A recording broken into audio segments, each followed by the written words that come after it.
दोस्तों, आज मैं आपको भिनमाल विधानसभा के कांग्रेस के जो दावेदार हैं, प्रत्याशी हैं, उनके बारे में बताना चाहूँगा कि पूर्व विधायक डॉक्टर समरजीत सिंह कांग्रेस के मजबूत दावेदार हैं।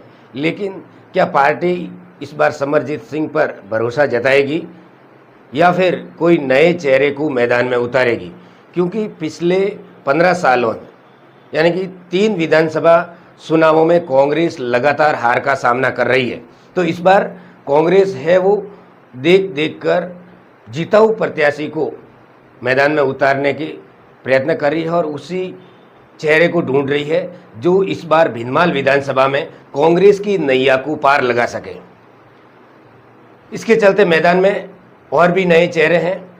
सरवण सिंह दासपा, सुनील पुरोहित, ओम सिंह चांद्राई सहित कांग्रेस के जो चेहरे हैं वो भी मैदान में अपने प्रयास में लगे हुए हैं और आला कमान और ऊपर के नेताओं से संपर्क में हैं कि भिनमाल विधानसभा से उनको टिकट दिया जाए तो वो भिनमाल में कांग्रेस का एक बार फिर परचम लहराएंगे। देखने वाली बात यह है कि क्या ओम सिंह चांद्राई पिछले चुनावों में एक बार भिनमाल से हार का सामना कर चुके हैं।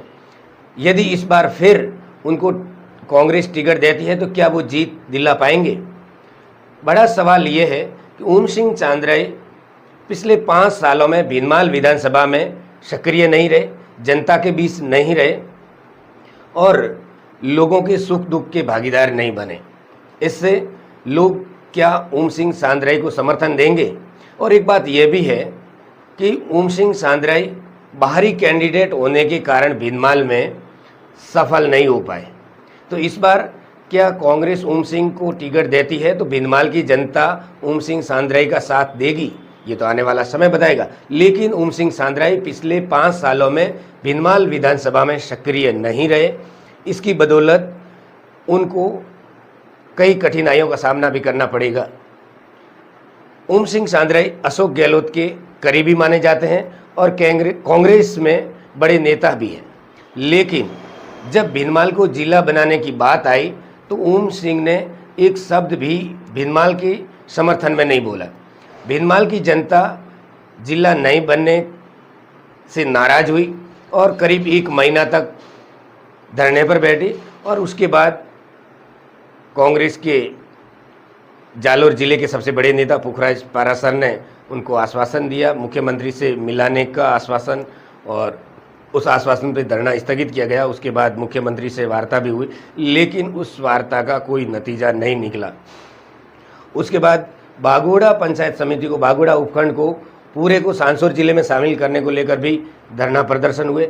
आज भी वो धरना चल रहा है। करीब 1 महीने से ऊपर दिन हो गए, 35-37 दिन हो गए धरना चल रहा है, लेकिन ओम सिंह चांद्राई वहाँ नहीं पहुँचे। कांग्रेस का कोई भी बड़ा नेता उस धरने पर नहीं पहुँचा, ना लोगों से कोई बात की, ना किसी प्रकार का आश्वासन दिया।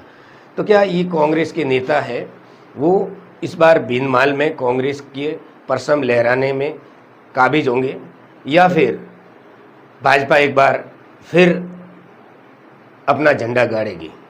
अब ये आने वाला समय बताएगा। लेकिन नए चेहरों की बात करें तो सुनील पुरोहित हैं जो धौलपुरा के हैं, रानीवाड़ा विधानसभा क्षेत्र के हैं, और वो भी भिनमाल में कांग्रेस से विधानसभा चुनाव में टिकट की मांग कर रहे हैं और दावेदारों की दौड़ में हैं। उसके अलावा सरवण सिंह दासपा जो युवा चेहरा हैं और राजपूत लोबी से हैं, तो वो भी अशोक गहलोत के करीबी माने जाते हैं और वो भी टिकट की दौड़ में हैं।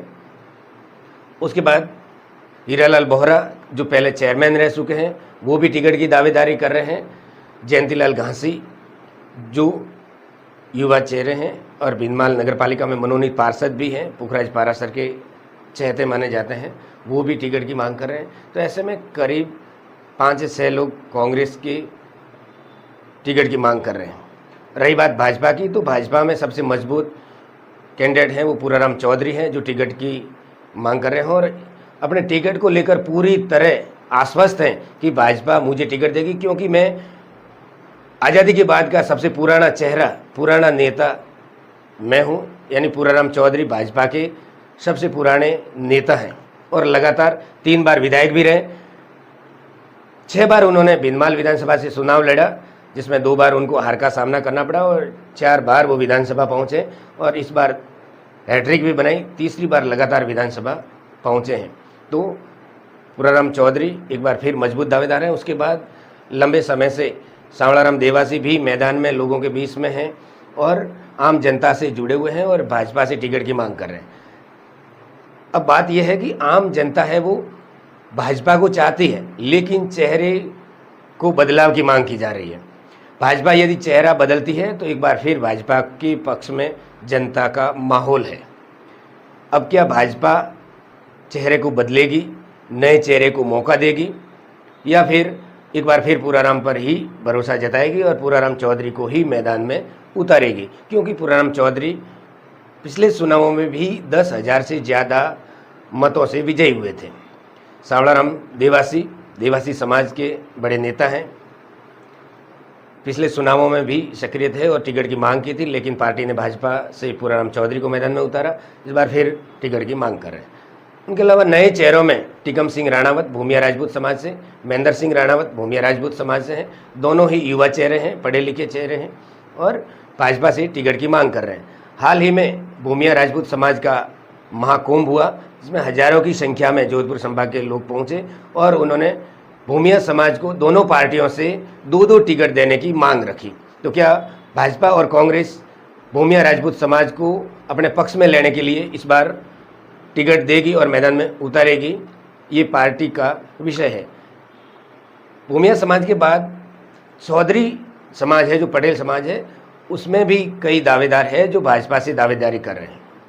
नरिंगाराम पटेल विश्व हिंदू परिषद के जिलाध्यक्ष हैं, जो भाजपा से दावेदारी कर रहे हैं और मजबूत तरीके से दावेदारी कर रहे हैं।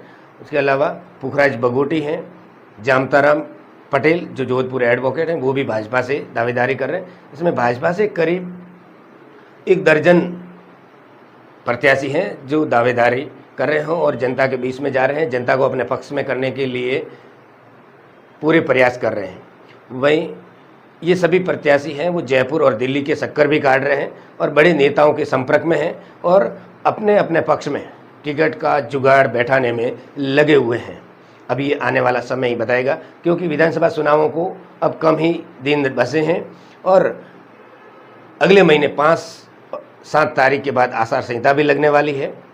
तो ये प्रत्याशी पूरा दमखम लगा के अपने अपने पक्ष में टिकट का जुगाड़ बैठाने में लगे हुए हैं। पार्टी किस पे भरोसा करती है और किस चेहरे को मैदान में उतारती है। लेकिन कांग्रेस के लिए मुश्किल ये बनी हुई है कि समरजीत सिंह हैं वो पायलट गुट से आते हैं, तो क्या इस बार पायलट की टिकट वितरण में चलेगी तो समरजीत सिंह को टिकट की संभावना बनती है। लेकिन 10,000 से ज़्यादा मतों से हारे हुए कैंडिडेट हैं और लगातार हार का सामना कर रहे हैं। उसके बाद ओम सिंह जो बाहरी चेहरा हैं, आहोर विधानसभा से आते हैं और भिंदमाल में पिछली बार एक बार चुनावों में हार भी चुके हैं और इस बार फिर टिकट की दावेदारी लगे हुए हैं। नए चेहरों में सुनील राजपुरोहित जो धौलपुरा के हैं, रानीवाड़ा विधानसभा के हैं, वो भी भिंदमाल से दावेदारी कर रहे हैं और सरवण सिंह दासपा ये भी नए चेहरे हैं। और कांग्रेस के लिए मुश्किलें बनी हुई हैं कि किस चेहरे को इस बार मैदान में उतारा जाए जो भाजपा के रिकॉर्ड को तोड़ सके। लेकिन सोशल मीडिया की माने तो सर्वे में आज भी भाजपा है वो कांग्रेस को मात दे रही है और भाजपा सर्वे में आगे चल रही है। लेकिन भाजपा की जो बात है वो है, लोग भाजपा पर भरोसा कर रहे हैं, भाजपा को चाहते हैं, लेकिन चेहरे में बदलाव चाहते हैं। किसी नए चेहरे को, युवा चेहरे को मौका दिया जाए तो एक बार फिर भाजपा अपना परचम लहराएगी।